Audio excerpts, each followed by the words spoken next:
Hi guys, it's Kelly. Right now what I'm going to do is I want to talk about how we compare ourselves. And I'd love to sort of take things from my life and from the lives of the people that I see posting so that we can talk about something that's actually relevant in the moment. And so if I look a little windswept, it's because I went out walking. And as I went walking, I met a woman in the parking lot at my complex here.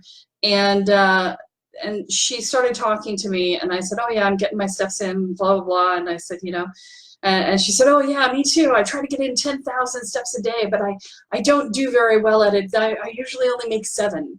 Now, this woman's 20 years older than me, and she's like, I make 7, and, but I shoot for 10. And I'm sitting here being super excited that I got 3,000 steps in a day for the last 3 weeks. And I had a moment where I had the opportunity to say, this woman's 20 years older than me. How much of a loser am I that I'm only getting in I'm getting in less than half the steps that she's taking in a day? And I know that this is something that you guys have experienced, and it's that moment where you compare yourself to someone else. And I didn't. I stopped and I went, you know what? Yes, that she's doing this. She's clearly been doing it for a while. I've been out of shape for a while, and compared to myself, I am doing phenomenally well.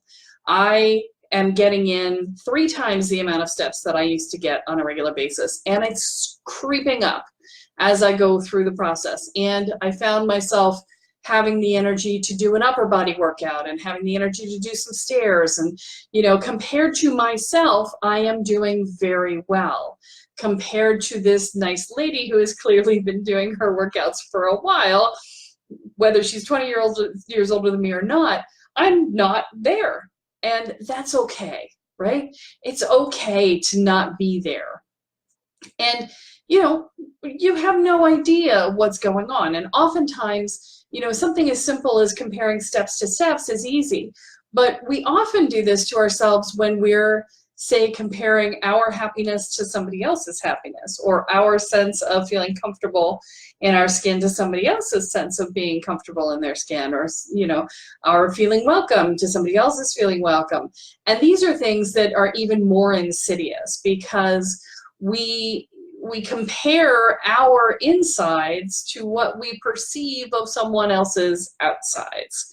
And, guys, I know as a strong woman that we have a tendency to not let anybody else know how we're feeling. And so we are the epitome of looking good on the outside and feeling crappy on the inside. So you gotta know that if you're comparing somebody else's outsides to your insides, you probably don't have the whole story. And so, to be kind to yourself in that way, right? You have to recognize that what they're presenting may or may not be necessarily true.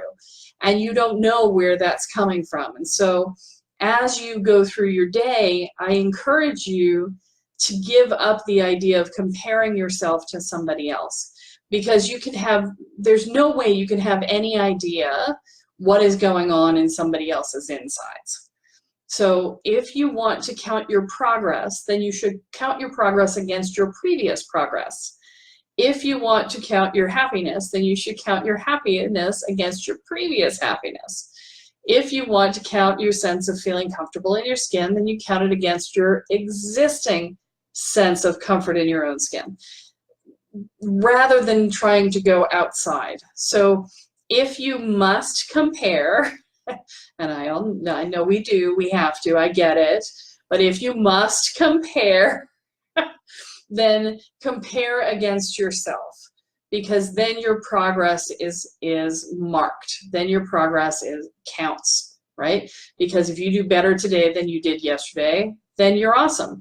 And, equalize, right? So last week I had a terrible migraine. It took me out for the entire day. I got all of 230 steps in for the whole day because I barely could move. And so, did I take that as I suck? No, I had a migraine. Whatever.